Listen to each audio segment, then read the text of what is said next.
Hello बच्चों, welcome to my class. आज का हमारा बहुत ही ज़्यादा इम्पोर्टेंट टॉपिक है अभिक्रिया या रिएक्शंस, जो आपके एग्जाम में बहुत ज़्यादा पूछी जाती हैं। हर एग्जाम में लगभग 4 से 5 रिएक्शन पूछी जाती हैं, अभिक्रियाएं पूछी जाती हैं। ठीक है, तो हम बिल्कुल आसान तरीके से समझेंगे इम्पॉर्टेंट रिएक्शन। ठीक है, तो इसमें सबसे पहली है वुटर्स-फिटिंग अभिक्रिया।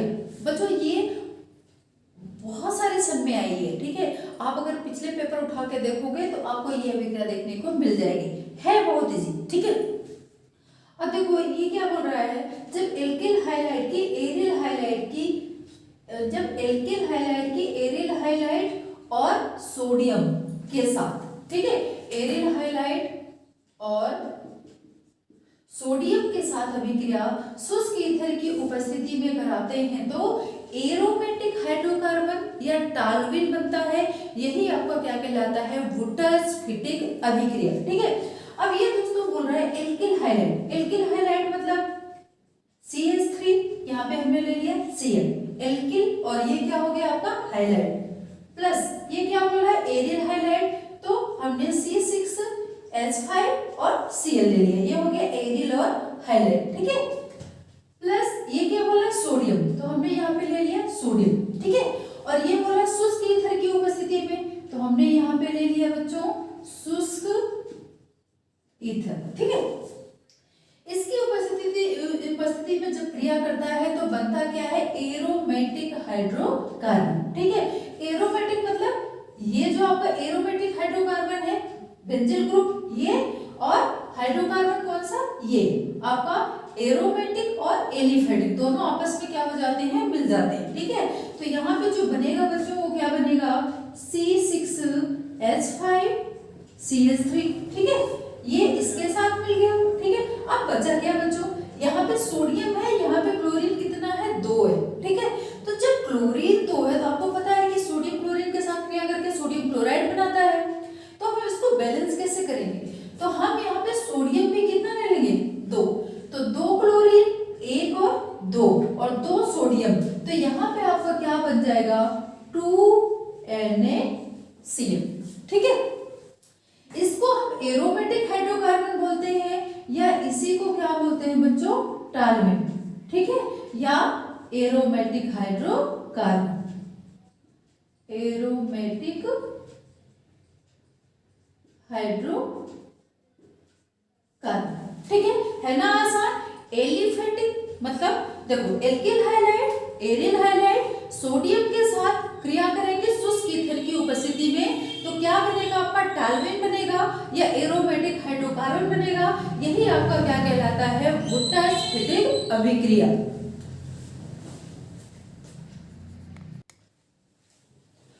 दूसरी महत्वपूर्ण अभिक्रिया है बच्चों वुटर्स अभिक्रिया। जब एल्किल हाइलाइट सोडियम से क्रिया शुष्क ईथर की उपस्थिति में करते हैं तो एल्केन बनता है। यही आपकी क्रिया क्या कहलाती है, वुटर्स अभिक्रिया। ध्यान रखना, वुटर्स-फिटिंग में एक एल्किल हाइलाइट एक एरियल हाइलाइट सोडियम, उपस्थिति किसकी रहेगी, शुष्क ईथर। लेकिन वुटर्स अभिक्रिया में एक एल्किल हाइलाइट सोडियम के साथ शुष्क ईथर की उपस्थिति में क्रिया करता है तो आपका क्या बनता है, एल्केन। जैसे हम यहाँ पे देख लेते हैं एल्किल हाइलाइट मतलब CH3 हमने ले लिया, यहाँ पे क्या ले लिया Cl। ठीक है, एल्किल और हाइलाइट, प्लस हमने क्या ले लिया, सोडियम। ठीक है, उपस्थिति किसकी है, वही शुष्क ईथर। ठीक है, तो इससे क्या बनेगा, एल्किल।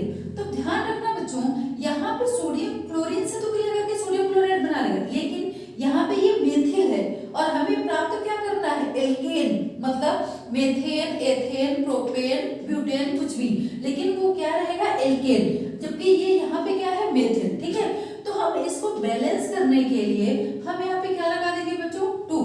ठीक है, तो जब हमने 2 लगा दिया यहाँ पे तो कार्बन कितने हो गए, 2, हाइड्रोजन कितने हो गए, 3 दूनी 6, तो एथेन का सूत्र क्या होता है, C2H6, एथेन या एल्केन। इसी को हम क्या बोलेंगे, एथेन या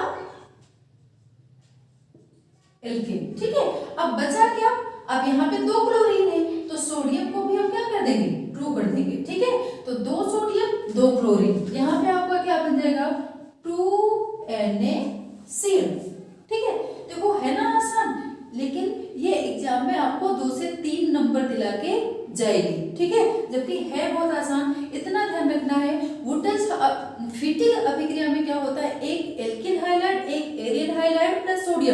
शुष्क ईथर की उपस्थिति में। लेकिन वुडरज अभिक्रिया पे क्या होता है, एक एल्किल हाइलाइड सोडियम, सिर्फ एल्किल हाइलाइड सोडियम से क्रिया करके क्या बना देगा, आपका एल्केन बना देगा, और यही आपका क्या कहलाता है, वुडरज अभिक्रिया। ठीक है,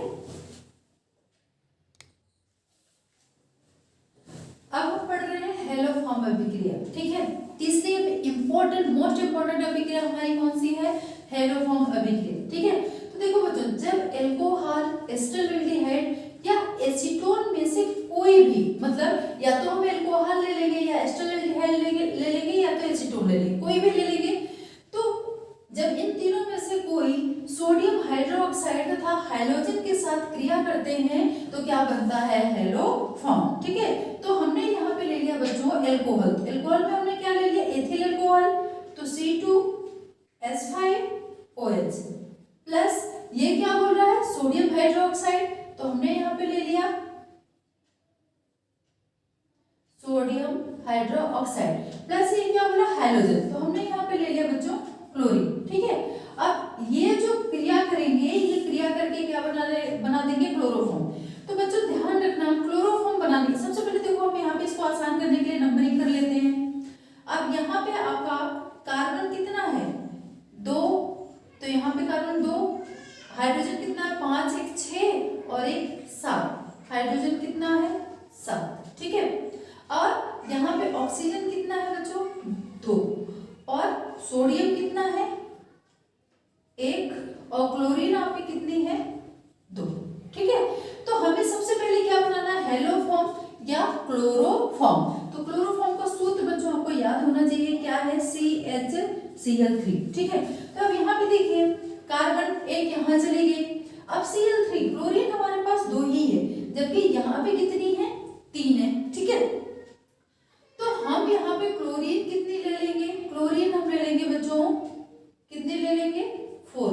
ठीक है, और हमने क्लोरीन तो 4 ले ली, अब यहाँ पे सोडियम कितना है, 1 है, तो लगभग अब देखो 3 क्लोरीन तो यहाँ यूज हो गई, जबकि यहाँ पे कितनी है, 4 दूनी 8। ठीक है, तो हमारे पास बच कितनी रही है क्लोरीन, यहाँ पे नंबर बढ़ा दो, क्लोरीन कितनी है टोटल, 8। ठीक है, तो हमने यहाँ पे यूज कितनी कर ली, 3। अब हमारे पास क्लोरीन कितनी बची है, 5। ठीक है, अब क्लोरीन 5 है तो हमें सोडियम भी ज्यादा लेना पड़ेगा, तो सोडियम मान लो हमने यहाँ पे ले लिया बच्चों 6। ठीक है, तो अब देखो CHCl3, ये तो आपका क्या बन गया है, क्लोरोफॉर्म। ठीक है, अब यहाँ पे सोडियम और क्लोराइड, सोडियम कितना है, 6, यहाँ पे क्लोरीन कितनी है, 5, तो हम यहाँ पे क्या लेंगे, 5 ले लेंगे, 5NaCl। ठीक है, तो हमारा जो क्लोरीन था बच्चों वो भी कंप्लीट हो गया, क्योंकि 5 और 3 8। सोडियम कितना है, सोडियम यहाँ पे कितना है, 6। ठीक है, तो यहाँ हमारे पास सोडियम कितना यूज हो गया, 5, हमारे पास कितना सोडियम बचा है, 1। ठीक है, 5 यूज हो गया, कितना बचा है, 1। अब देखो यहाँ पे CH, अब हमारे पास देखो यहाँ पे कार्बन कितने हैं, 2, हाइड्रोजन कितनी है, 5 और 1 6, 6 और 6 12, यहाँ पे हाइड्रोजन सिर्फ कितनी है, 1, हमारे पास अभी हाइड्रोजन भी कितनी बच रही है बच्चों, 11। तो फिर यहाँ पे संभावना किसकी दिख रही है, क्या बन जाएगा आपका, सोडियम फॉर्मेट, क्योंकि एक सोडियम बचा है, तो यहाँ पे आपका क्या बन जाएगा, प्लस HCOON, ये हो गया आपका सोडियम फॉर्मेट। और प्लस बच्चों अब देखो यहाँ पे ऑक्सीजन कितनी यूज हो गई, कितनी थी हमारे पास, 6 और 1 7, तो यहाँ पे कितनी यूज होगी, 2। अब हमारे पास कितनी हाइड्रोजन ऑक्सीजन बच रही है, 5। हाइड्रोजन कितनी यूज हो गई, 2, तो यहाँ पे अभी हमारे पास कितनी बच रही है बच्चों, 10। तो सीधा सीधा क्या बन जाएगा आपका 5H2O। ठीक है, तो जब हेलोफॉर्म अभिक्रिया में जब एल्कोहल, एस्टरएल्डिहाइड या एसीटोन, तो हमने इसमें से क्या ले लिया, एथिल एल्कोहल, किसके साथ क्रिया करेगा, सोडियम हाइड्रोक्साइड और हेलोफॉर्म या क्लोरीन के साथ। ठीक है, यहाँ पे बच्चों आप क्लोरीन, क्रोमीन, आयोडीन कुछ भी लगा सकते हो, क्रिया करेगा तो बच्चों बनेगा यहाँ पे क्लोरोफॉर्म, जिसका सूत्र होता है CHCl3। ठीक है, और बनेगा आपका सोडियम क्लोराइड। अब इसकी बैलेंसी आपको ध्यान रखनी है, इसको बैलेंस कैसे करना है वो आपको ध्यान रखना है। ठीक है, तो सोडियम और क्लोराइड ये दोनों तो क्रिया कर लेंगे, पर इसके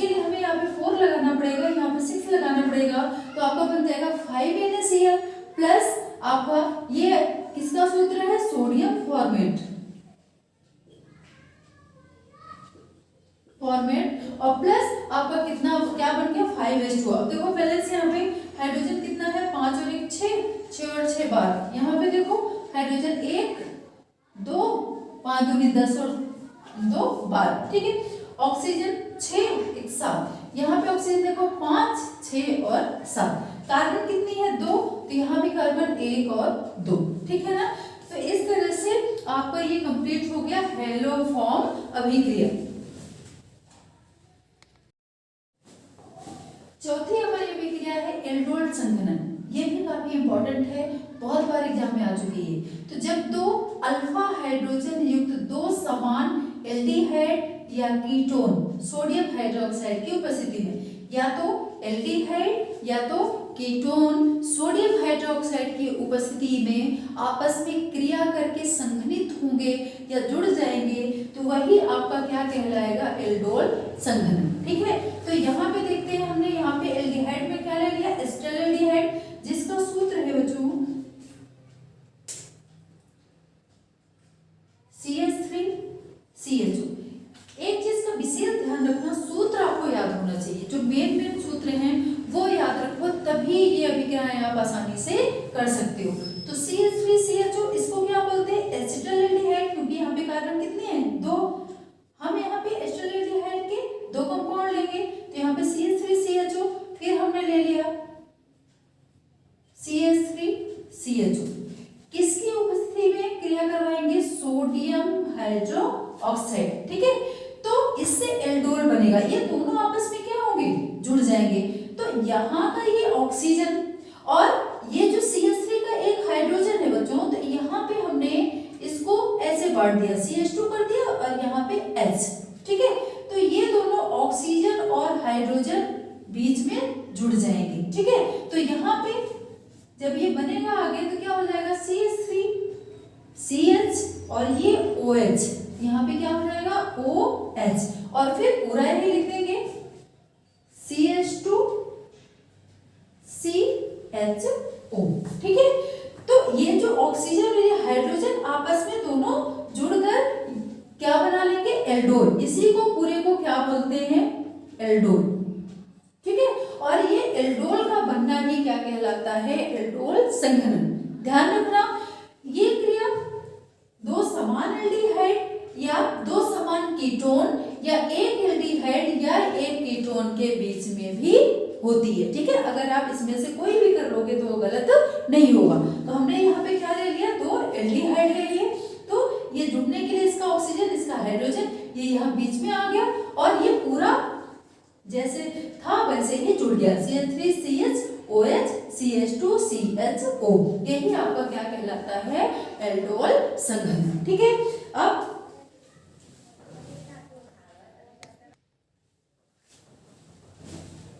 हमारा है विहाइड्रोहैलोजनीकरण, ठीक है। जब एल्किल हैलाइड की क्रिया पोटेशियम हाइड्रोक्साइड या सोडियम हाइड्रोक्साइड से कराते हैं तो हमें एल्केन प्राप्त होता है, ठीक है। इस तरह हाइड्रोजन और हाइड्रोजन की निकलने की क्रिया आपकी क्या कहलाती है विहाइड्रोहैलोजनीकरण। विहाइड्रो मतलब क्या निकल गया हाइड्रोजन निकल गया और हाइड्रोजन निकल गया। तो हम इसमें एल्किल हैलाइड ले लेते हैं बच्चों, यहाँ पे हमने ले लिया C2H5, ठीक है, और यहाँ पे हमने ले लिया Cl एल्किल हैलाइड, ठीक है, प्लस हमने क्या ले लिया KOH, ठीक है। तो अब इससे आपका देखो ये जो आपका एल्किल हैलाइड है इसमें से एक हाइड्रोजन निकलेगा और एक आपका क्या निकलेगा हाइड्रोजन निकलेगा, एक हाइड्रोजन एक हाइड्रोजन एक हाइड्रोजन एक क्लोरीन, ठीक है। तो यहाँ पे हम इसको अगर ओपन करें तो कैसे बनेगा C यहाँ पे आपका क्या आ जाएगा H H H H H और यहाँ पे Cl, ठीक है।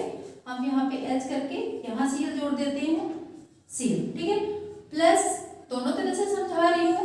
तो यहाँ से एक हाइड्रोजन निकल जाएगा इसके साथ जुड़ जाएगा और ये जो पोटेशियम है ये किसके साथ जुड़ जाएगा क्लोरीन के साथ, ठीक है।